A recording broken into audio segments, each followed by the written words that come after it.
और दरिद्रता जीवन में आ जाए, इससे बढ़कर के दुनिया में कोई दुख नहीं।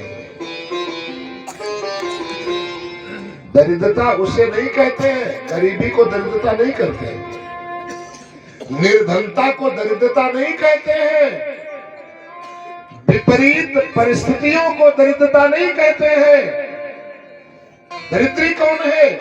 आद्य जगत गुरु भगवान शंकराचार्य ने प्रश्नोत्तरी में लिखा है, कोवा दरिद्रो विशाल तृष्णा। जिसकी अनंत कामनाएं हैं वही सबसे बड़ा दरिद्री है। यही सबसे बड़ा दरिद्र। एक बार एक राजा की 5वीं कोठी बन गई थी और 5वीं कोठी में लेबर काम कर रहे थे और लेबरों की विदाई कर रहे थे। लेबरों की विदाई। बैठ जाओ बेटा, अपने पास जमा रखो, बैठ जाओ बेटे। वृंदावन बिहारी लाल की।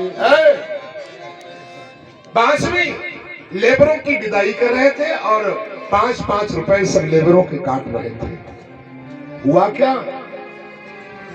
उसी मार्ग में एक महात्मा आ रहा था, संत आ रहा था, और संत को एक सोने की मुहर मिली हुई रास्ते में मिल गई, पड़ी हुई। तो संत ने कहा, मैं तो महाराजा हूं, मैं इस मुहर का क्या करूंगा? कोई गरीब आदमी मिलेगा तो उसको मैं दे दूंगा। विचार करते हुए आगे आ रहा था, देखा वो सेठ कोठी बनवा रहा है और लेबरों की विदाई कर रहा है और लेबर गिड़गिड़ा रहे, बाबूजी बच्चे भूखे मर जाएंगे, रोजी रोटी चली जाएगी, 5 रुपए आपका क्या बिगड़ेगा, 5-5 रुपए हमारे काटिए नहीं, 5-5 रुपए हमारे काटिए नहीं। कई लोग तो रिक्शे वाले से झगड़ जाते, तुम्हें जानते नहीं हो, 5 बने ऐसे जानते नहीं, मैं मुख्यमंत्री के नाती के भांजे का नाना लगता हूँ, तुम्हारी नौकरी खा जाऊंगा, ये करूंगा।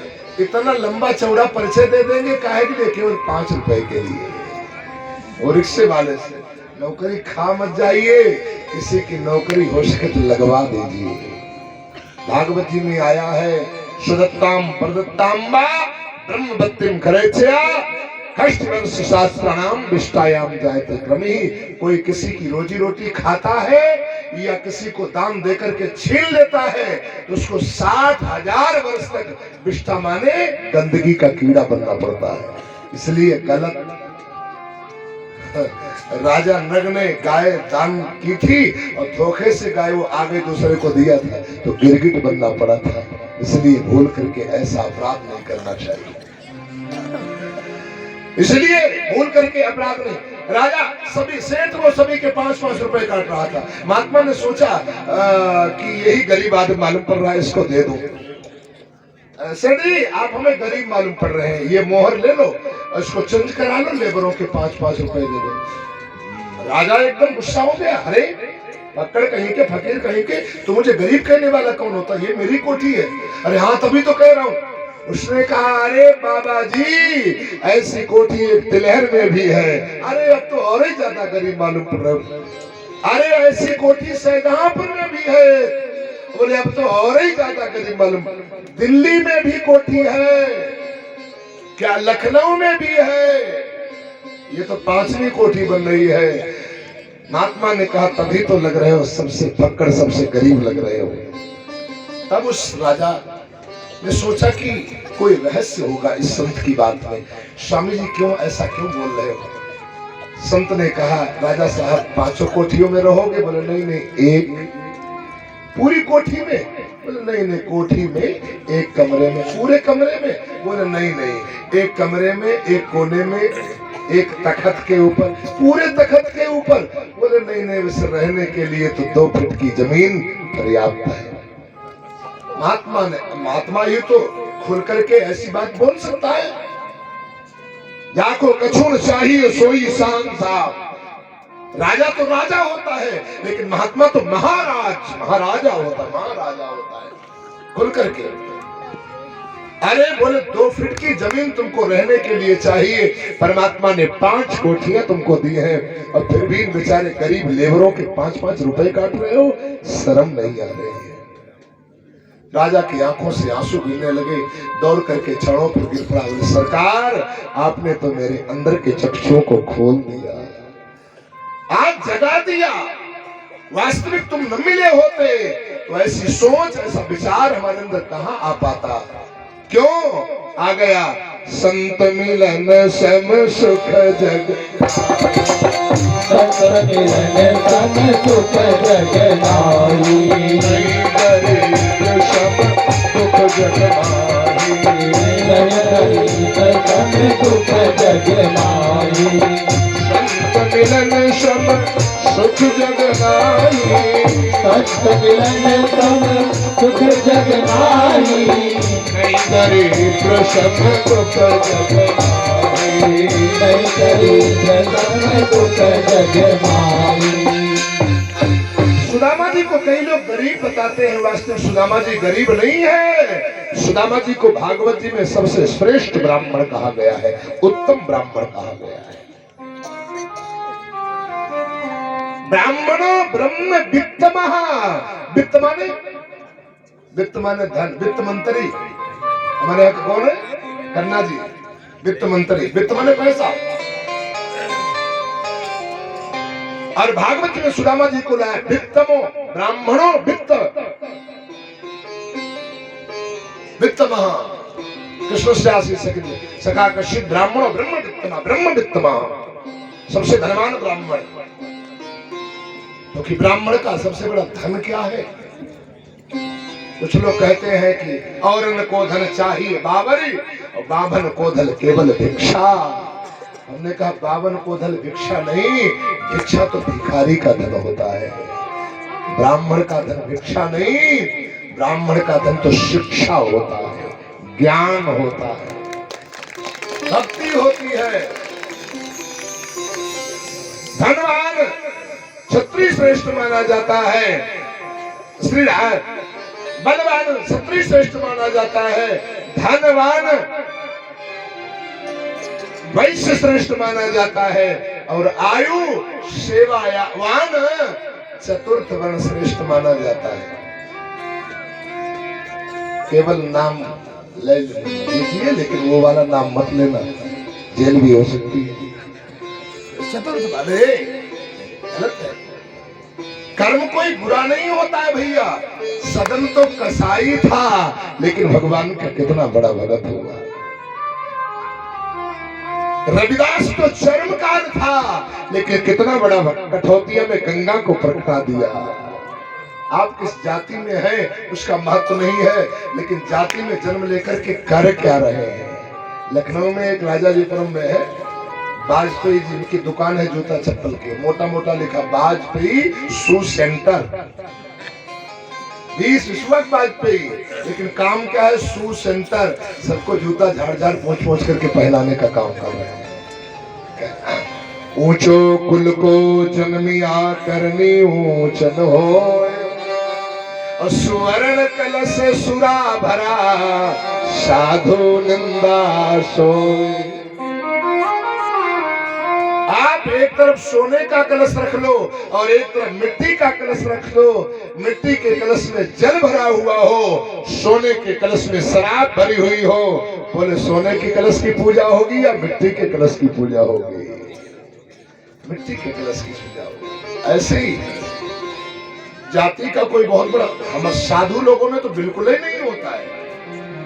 तो भगवान ने कहा चातुर्वर्णम मया, चातुर्वर्णम मया गुण कर्म विभागशः। भगवान गीता में कहते हैं मैंने गुण और कर्मों के अनुसार चारों वर्णों की उत्पत्ति हुई है। लेकिन साधु तो तीनों गुणों से त्रिगुणातीत हो जाता है, इसलिए वहां पर कोई जाति का प्रश्न उठता नहीं है, वर्ण का प्रश्न उठता नहीं है। आप लोगों को पता होगा जब पांडवों ने राजसी यज्ञ करवाया, यज्ञ सफल नहीं हुआ। यज्ञ सफल कब हुआ? ब्राह्मण पांडवों ने कहा महाराज कोई अपराध है, कोई भूखा? बोले हाँ एक महात्मा भूखा बैठा हुआ है, शायद इसीलिए यज्ञ में घंटा नहीं बज रहा है। कौन महात्मा? भगवान ने ध्यान किया, बोले यमुना के किनारे सुपच वाल्मीकि बैठे हुए हैं। उनको बुला करके लाओ और उनका पूजन करो और उनको भोजन कराओ, दक्षिणा दो, शायद यज्ञ सफल हो जाए। सफल वाल्मीकि को बुलाने के लिए पांडव गए, लेकिन महात्मा नहीं आए। क्यों? अरे बोले महाराज हमारा यज्ञ अधूरा है आपके बिना। शपथ वाल्मीकि ने कहा मैं उसकी यज्ञ में जाता हूं जो 100 यज्ञों का फल पहले मुझे प्रदान कर देता है। पांडवों ने कहा महाराज पहले तो यज्ञ करने बैठा, वो भी सफल नहीं हुआ तो 100 यज्ञों का फल कहां से लाऊं? कहा वापस जाओ। द्रौपदी समझती थी कन्हैया को, क्योंकि भैया है ना, तो बहन जितना भाई को जानती है उतना और कौन जान सकता है? द्रौपदी ने कहा भैया यदि आपकी आज्ञा हो जाए और इनकी आज्ञा हो जाए तो मैं जाऊं जाकर के लिवाला। भीम ने कहा तुम कैसे बोले? मैं हरि की कृपा प्रभु प्रसाद कुछ दुर्लभ नहीं, हरि कृपा कुछ दुर्लभ नहीं। भगवान ने कहा ठीक है जाओ।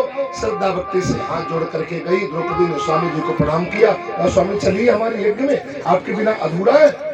तुम कौन? बोले पांडव पत्नी। महात्मा ठहाका लगा करके हंसा। अरे आपको पता नहीं है, मेरी शर्त नहीं बताई। बोले क्या शर्त है? बोले मैं उसी की यज्ञ में जाता हूँ जो 100 यज्ञों का फल मुझे प्रदान कर देता है। द्रौपदी ने कहा स्वामी आज तक जितनी मैंने यज्ञ की है उसको आप गिन लीजिए और 100 यज्ञों का फल आप ले लीजिए, शेष यज्ञों का फल मुझे प्रदान कर दो और कृपा करके यज्ञ में पधारो। कितने यज्ञों को किया है? द्रौपदी ने कहा मैंने करोड़ों यज्ञों को किया है। बोले कैसे? द्रौपदी की आंखों में आंसू आ गए, हृदय में प्रेम भरा हुआ, हाथ जोड़ करके बोली आप संतों के मुंह से सुना है संत मिलन को जाई और तजी माया अभिमान, जो जो पग आगे धरो तो कोटि नयक क्षमा। ऐसी भावना द्रौपदी की जब महात्मा ने सुनी, महात्मा की आंखों से छल से आंसू आ गए। बोले देवी ऐसी देवी ऐसी भक्ता जहाँ चरण रखती है वहाँ हम जैसे लोग अपना सिर रखते हैं। आगे आगे तुम चलो और पीछे से मैं चलता। महात्मा आए, आकर के प्रेम से प्रसाद पाया, जल पिया, पूजन करवाया, दक्षिणा दिलवाई। घंटा टन टन अपने आप बजने लगा, जय जयकार होने लगी। बोले कि पुरुष भगवान की जय हो, यज्ञ पुरुष भगवान तुम्हारी जय हो, यज्ञ पुरुष भगवान तुम्हारी जय हो, पुरुष भगवान तुम्हारी जय हो, जय हो रे जय हो रे जय हो रे जय हो रे जय हो रे जय हो रे जय हो रे, दो सबका कल्याण तुम्हारी जय हो, दो सबका कल्याण तुम्हारी जय हो, यज्ञ पुरुष तुम्हारी जय हो, यज्ञ पुरुष भगवान तुम्हारी जय हो,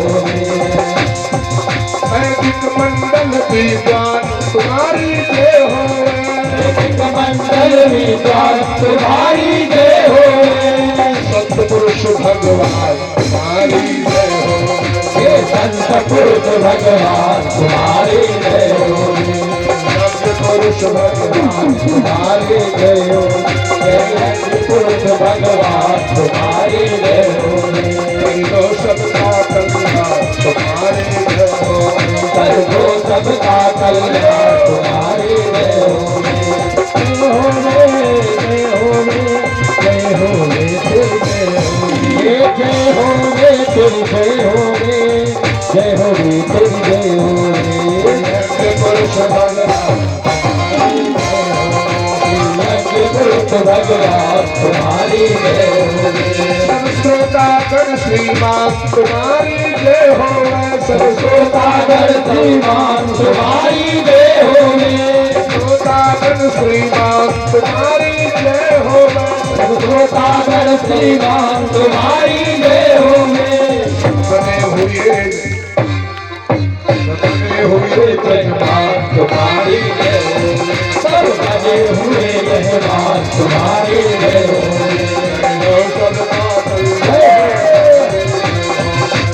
हो सबका कल्याण तुम्हारी जय होवे।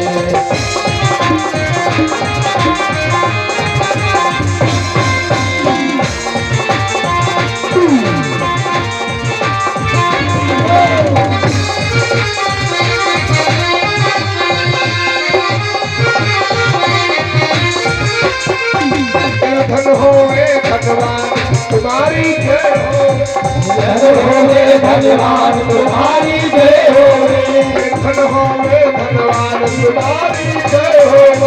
धन होवे भगवान तुम्हारी जय होवे। गुण होवे गुणवान गुण होवे गुणवान तुम्हारी जय होवे।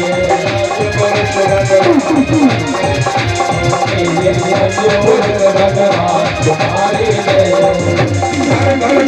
संतान तुम्हारी जय हो। हर घर खेले संतान तुम्हारी जय होवे। हर खेले संतान तुम्हारी जय हो। घर घर खेले संतान तुम्हारी जय होवे। आए हुए मेहमान तुम्हारी सब आए हुए मेहमान तुम्हारी जय होवे। हे यादे बोध भगवान तुम्हारी जय होवे। राधे राधे राधे राधे राधे राधे राधे। कृष्णा कृष्णा कृष्णा कृष्णा कृष्णा कृष्णा कृष्णा। तो सब सबका कल्याण तुम्हारी जय होवे। विशाल कृष्णा सुदामा जी महाराज इसलिए सबसे श्रेष्ठ और धनवान ब्राह्मण बताए गए। सुदामा जी कभी किसी से मांगते नहीं हैं। सुदामा जी गली गली जाते हैं, दरवाजे दरवाजे जाते निकलते हुए नाम संकीर्तन करते हुए जाते हैं। जैसे हम लोग प्रभात फेरी में जाते हैं ना, नाम संकीर्तन करते हुए जा रहे हैं। मतलब सुदामा संत है और संत जगाने का काम करता है, धर्म का प्रचार करता है। तो जिस गली दरवाजे से सुदामा जी निकल जाते हैं, लोग अपने आप बुला बुला के महाराज जी थोड़ा थोड़ा थोड़ा कुछ लिए जाओ, थोड़ा कुछ लिए जाओ। कोई अन्न दे देता है, कोई धन दे देता है, कोई पैसा दे देता है। तो बिना मांगे जो मिल जाता है उसको तो स्वीकार जरूर कर लेते हैं। संत ब्राह्मण को मांगना नहीं चाहिए। मांगने से धर्म नष्ट हो जाता है, मांगने से प्रेम नष्ट हो जाता है। कई लोग ऐसे होते हैं ना, जो हम लोगों के वेश को बदनाम करने के लिए संत वेश बना लेते, झोली डाल लेते और दरवाजे दरवाजे मांगना प्रारंभ कर देते हैं। इससे सनातन धर्म ये पल्लवित तो नहीं होता है, इससे सनातन धर्म कमजोर होता है, बदनाम होता है। इसलिए इसमें बहुत सावधानी होना चाहिए, बहुत सावधानी होना चाहिए। संत ब्राह्मण को मांगना नहीं चाहिए। मांगना बिहारी जी साक्षी है, आज तक का रिकॉर्ड रहा है। इसीलिए कथा सत्संग के अलावा और कुछ करता नहीं। कर सब कुछ लेता हूँ, करवा भी लेता हूँ, लेकिन क्योंकि अन्न में फिर मांगना पड़ेगा, इतनी दक्षिणा उतनी दक्षिणा। और आज तक का रिकॉर्ड रहा है, किसी से एक पैसा अपने लिए, रोटी तक किसी से मांगी, अपने लिए कुछ नहीं चाहिए। ठीक है भैया, आपकी जो इच्छा, ऐसा तो अपने लिए। परमात्मा बहुत बहुत बहुत कुछ दे रहा है इतना।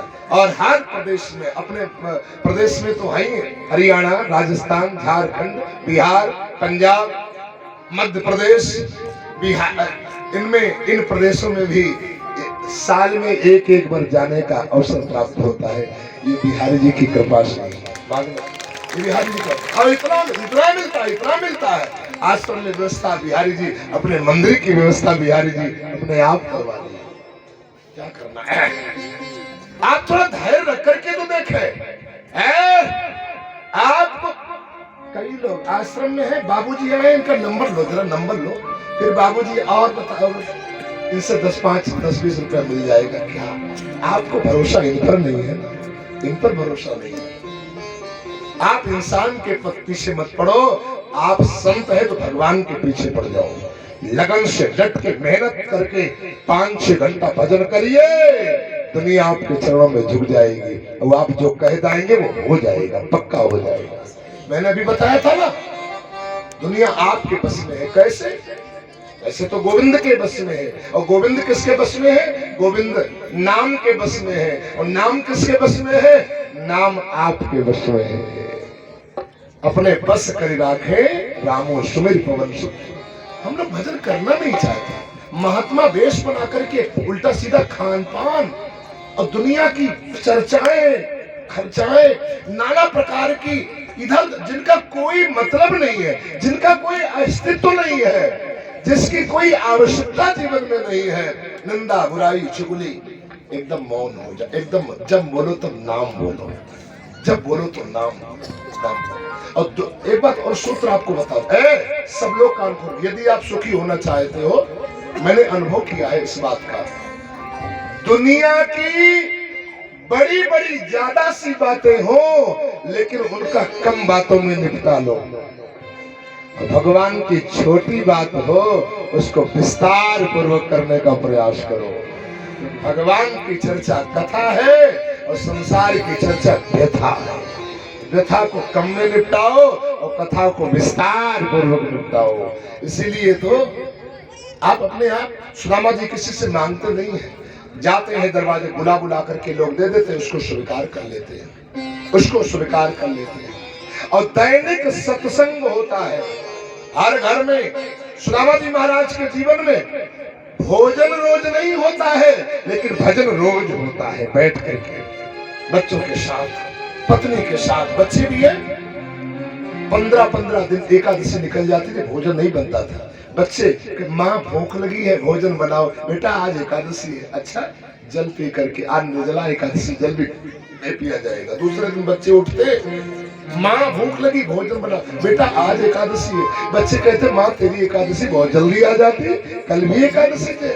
नहीं बेटा कल तो भोजन किया था। बच्चों को फुसलाती है, बहलाती है और एकांत में अलग जाकर के रो लेती है। ऐसी स्थिति दैनिक भजन होता है।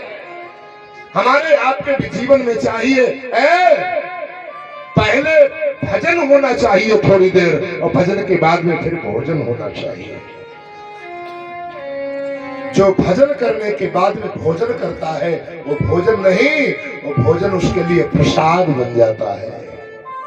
और जो बिना भजन किए हुए भोजन पा लेता है वो भी भोजन नहीं, वो क्या खाता है?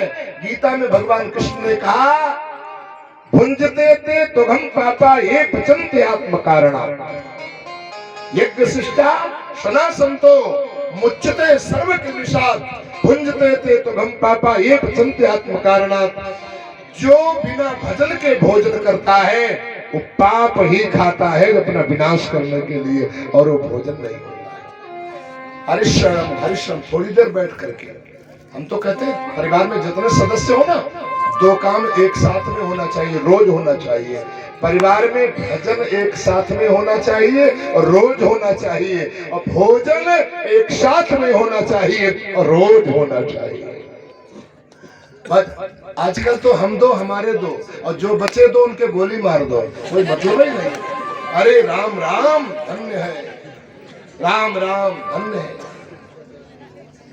शाम 4 भाइयां हैं तो एक पत्नी कमरे में लेकर के चली गई, दूसरी पत्नी कमरे में बेड पर लेकर चली गई, और तीसरे कमरे में। माँ बाप को पता नहीं चल पाता है कब बेटा आया, कब चला गया, कब खाया, कब नहीं खाया, कौन खाया, कौन नहीं खाया। अपने अपने से मतलब है। अरे भाई भोजन के समय तो आंगन में बैठ करके या एक कमरे में बैठे, रसोई के पास बैठ करके एक साथ बैठ करके सभी, और पहले भोजन सुबह की